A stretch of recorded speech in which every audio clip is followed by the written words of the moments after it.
안녕하세요. 갈보리교회 박현수 목사입니다. 여기 콜로라도에도 집에 머물러 있으라라는 그런 명령이 떨어졌습니다.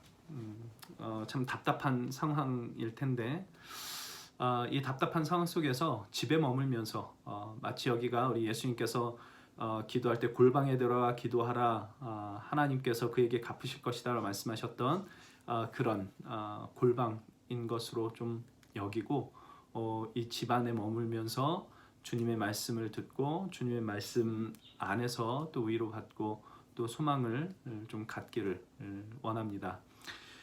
사순절 26일째고요. 마태복음 21장 뒷부분을 묵상을 했습니다.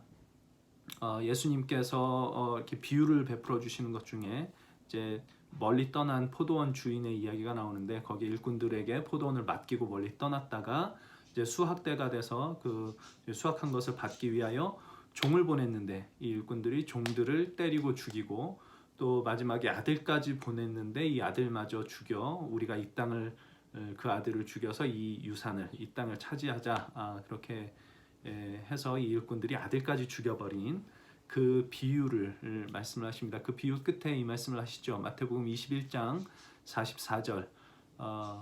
톰 라이트 책에 나오는 그 번역으로 보면 이렇게 되어 있습니다. 이 돌 위에 떨어지는 사람은 산산조각이 날 것이며 이 돌이 떨어져 그 밑에 깔리는 사람은 가루가 될 것이다. 이것을 톰 라이트가 굉장히 잘 이렇게 간략하게 명료하게 또 설명을 해놨습니다. 예수는 결과를 설명하기 위해 또 다른 성경의 이미지를 사용한다. 벽돌로 쓰기에는 적합하지 않지만 머릿돌로는 제격인 돌, 건축자의 버린 돌이 모퉁이 돌이 되었다, 머릿돌이 되었다라는 말씀을 이제 앞에 하시죠. 그리고 모든 대적을 쳐서 부서뜨릴 돌. 영어 단어 아들, son, 아들과 stone, 돌은 매우 유사한데, 마찬가지로 히브리어 벤, 아들과 에벤, 돌도 아주 흡사하다. 거절당한 돌처럼 거절당한 아들이 만인의 주요, 만인의 심판자가 되실 것이다. 이렇게 얘기를 하죠. 그러니까 여기 돌 위에 떨어지는 사람은 산산조각이 날 것이며 이 돌이 떨어져 그 밑에 깔리는 사람은 가루가 될 것이다 라는 이야기는, 사실 예수님께서 이제 언어, 이렇게 워드 플레이라고 얘기를 하는데, 이렇게 그 좀 비슷한, 발음이 비슷한 말로 이렇게 이야기를 하신 거죠. 그러니까 돌 위에 떨어지는 사람, 아들 위에 떨어지는 사람은 산산조각이 날 것이고, 돌이 떨어져, 아들이 떨어져 그 위에 그 밑에 깔리는 사람은 가루가 될 것이다. 이제 이런 이야기를 합니다. 이렇게 보면 세상이 이따위로 돌아가는 걸 보면 하나님이 없는 게 분명하다라고 말하는 사람들이 있고, 그리고 하나님이 어떻게 자기가 만든 인간을 지옥에 보낼 수 있는가, 그런 하나님이라면 믿지 않겠다라고 말하는 사람들이 있습니다. 예수님을 믿지 않는 사람들, 하나님을 믿지 않는 사람들이 하는 대표적인 두 가지 이야기인 것 같습니다. 이 사람들이 이런 이야기를 하는 것은 하나님이 누구신지를 그 사람들이 전혀 모르기 때문에 그런 말을 하는 걸 겁니다. 하나님은 당신의 피조물인 인간과 참된 사랑을 나누시기 위하여 자유의지를 허락하십니다. 자유가 없는 사랑은 강요된 감정이거나 조작된 감정에 불과하기 때문이죠. 그래서 하나님은 인간과 참된 사랑을 나누시기 위해서 이렇게 자유의지를 우리에게 허락하셨고, 인간은 그 자유의지를 잘못 사용했죠. 그 결과가 지금 그 사람들이 이야기하는, 또 우리들도 이렇게 보고 있는 이따위 세상인 겁니다. 이게 성경이 하는 얘기예요. 세상이 이따위로 된 것은 바로 그런 이유다. 그러니까 이따위 세상은 하나님이 계시지 않아서 벌어진 일이 아니라 하나님께서 인간을 인간답게 대우해 주셔서 벌어진 일인 겁니다. 우리는 여전히 그 자유의지를 갖고 살고 있고, 지금 세상이 이따위로라도 돌아가고 있는 것은, 우리 예수 믿는 사람 분명히 이렇게 생각을 하는 겁니다. 세상이 이따위로라도 돌아가고 있는 것은 언제 망해도 이상하지 않은 세상인데, 이따위로라도 돌아가고 있는 것은 하나님께서 참고 계시기 때문이고, 한 사람이라도 더 하나님께로 돌아오기를 기다리시는 하나님의 기다리심 때문이다. 그런데 이것이 언젠가는 끝날 때가 분명히 있다. 하나님의 기다리심과 참으심이 끝날 때가 있다. 그때가 바로 돌 위에 떨어지는 사람은 산산조각이 나고 돌 위에 떨어져 그 밑에 깔리는 사람은 가루가 될 것이다. 이 일이 일어날 심판의 날이 되는 거죠. 그리고 두 번째 이야기, 하나님은 인간을 지옥에 보내는 하나님이라면 내가 그런 하나님이라면 믿지 않겠다. 인간을 지옥에 보내는 하나님이라면 이렇게 이야기를 하는 것에 대해서는 우리 이것도 분명히 이렇게 얘기를 할 수 있어야 됩니다. 하나님은 인간을 지옥에 보내시지 않습니다. 지옥은 인간이 스스로 만들어 스스로 자신을 가두어 버리는 곳이죠. 성경의 천국은 하나님께서 함께 계시는 곳입니다. 요한계시록 21장에 보면 사도 요한이 이 새하늘과 새 땅에 대한 환상을 보고 이렇게 얘기를 하는데, 내가 들으니 보좌에서 큰 음성이 나서 이르되 보라 하나님의 장막이 그들과 함께 있음에 하나님이 그들과 함께 계시리니, 이렇게 얘기를 하죠. 하나님이 함께 계시는 그곳입니다.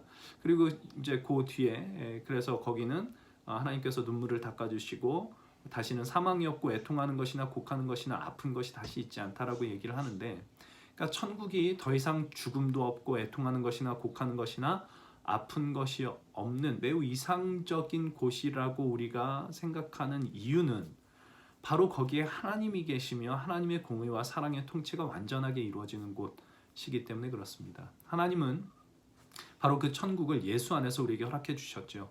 예수님은 요한복음 1장 1절에 보면 태초에 말씀이 계시니라, 이 말씀이 하나님과 함께 계신 이 말씀이 곧 하나님이시라라고 얘기를 하는데, 이 말씀이 원어로는 로고스, 우리가 많이 들어본 로고스라는 말로 되어 있죠. 그때 당시에 이 로고스는 최고의 진리, 이 인간이 추구해야 할 최고의 진리, 이제 이런 것으로 이제 알려져 있습니다. 근데 그 말씀이신 하나님, 그러니까 진리이신 하나님이시죠. 예수님은 하나님 그분이신 말씀이, 진리가 육신이 되어 우리 가운데 거하기 위해 오신 분이시다라고 요한복음 1장 14절에 이야기를 합니다. 하나님이 오신 거죠.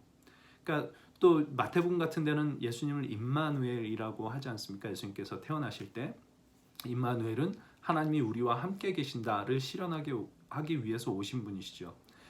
그러니까 천국이 하나님이 함께 계시는 곳이기 때문에 천국이라고 불린다면, 예수님은 하나님께서 당신의 은혜와 사랑이 부어지는 그 천국을 우리에게 주시기 위해서 보내신 분이 되는 겁니다.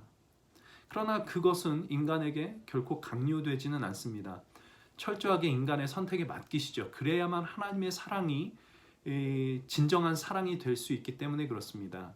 그 사랑을 우리는 그리스도의 십자가에서 봅니다. 십자가는 인간에게 그 선택권을 넘겨주시자 벌어진 일이죠. 인간이 하나님을 죽이는 것까지 허용하신 그 하나님의 사랑, 그러니까 인간에게 자신을 완전히 넘겨주신 것, 이게 이제 십자가에서 일어난 겁니다. 그러자 벌어진 일이 바로 이 따위 세상이고, 하나님은 또다시 우리에게 이제 선택권을 넘기시죠. 봐라, 나를 떠나서 어떻게 되는지 알겠지. 그러니 이제 내게 오지 않으련. 이걸 지금 우리는 이 세상에서 보고 있는 겁니다. 그럼에도 불구하고 끝까지 예수님을 거역하는 자는, 그래서 하나님의 사랑을 거역하는 자는 스스로 지옥을 선택하는 거죠. 그래서 요한복음 3장 18절 후반부부터 보면, 믿지 아니하는 자는 하나님의 독생자의 이름을 믿지 아니함으로 벌써 심판을 받은 것이니라 라고 얘기를 합니다. 그리고 그 정죄는 이것이니 곧 빛이 세상에 왔으되 사람들이 자기 행위가 악함으로 빛보다 어둠을 더 사랑한 것이니라.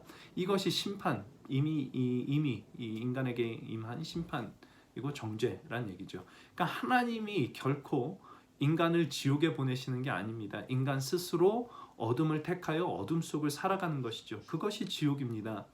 이것이 돌, 아들 위에 떨어지는 것이요, 돌, 아들이 그 위에 떨어진 자가 되는 것입니다. 돌을 버린 것처럼, 머릿돌 될 수 있는 그 돌을 버린 것처럼 예수님을 버린 자는 그 예수님 위에 떨어지든지 그 예수님이 그 사람 위에 떨어지든지 둘 중에 하나가 될 겁니다. 그리고 산산조각이 나고 그는 가루가 되어버릴 겁니다. 여기에 이제 우리가 믿는 정말 깊은 소망이 여기에 있다는 것을 봐야죠. 그 심판의 이야기를 하기 전에 요한복음 3장에서 이 말씀을 하십니다.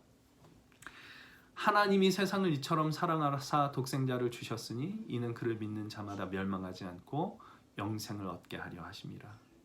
여기에만 우리의 소망이 있습니다. 그러니 예수님, 그분만이 우리의 구원이고 영생이며 천국이자 소망이 됩니다. 이 예수님을 우리가 마음에 품고 살아갈 때 거기가 천국이 될 것입니다. 지금 우리가 콜로라도에서 지금 집에 이렇게 거하고 있어야 된다, 밖에 나가지 말아야 된다, 이 명령을 받고 있는데, 그 명령이 떨어진 그곳에서도 우리가 예수님을 마음에 품고 있을 때 거기서 우리는 하나님께서 우리와 함께 계시며 우리의 눈물을 닦아주시고 더 이상 아픈 것이나 곡하는 것이나 애통하는 것이나 사망이 없는 그 천국을 우리가 예수 안에서 맛보게 될 겁니다. 이 사순절 기간 동안에 이제 얼마 남지 않았는데 조금 더 우리 예수님을 깊이 묵상하고 예수 그리스도 안에서 그 어떤 상황 속에서든지 우리는 하나님의 통치를 맛보는 그 하나님의 나라를 좀 더 깊이 맛보는 그런 사순절 기간 또 우리의 삶이 되면 좋겠다 싶습니다. 이 영상이 끝나고 잠깐 기도를 하실 때 하나님께서 우리에게 예수를 주신 그 하나님의 놀라우신 사랑을 좀 더 깊이 묵상하면서 그 사랑을 좀 깊이 깨닫게 해주시기를 좀 기도하고, 우리의 삶의 어느 순간에서든지 예수 안에서 내가 살아가겠습니다라는 이 고백으로 주님께 잠깐 기도하고, 또 오늘 하루를 집안에 계셔야 되겠지만 집안에서 예수님을 누리며 살아가는 그런 우리의 삶이 될 수 있기를 바라겠습니다. 또 뵙겠습니다.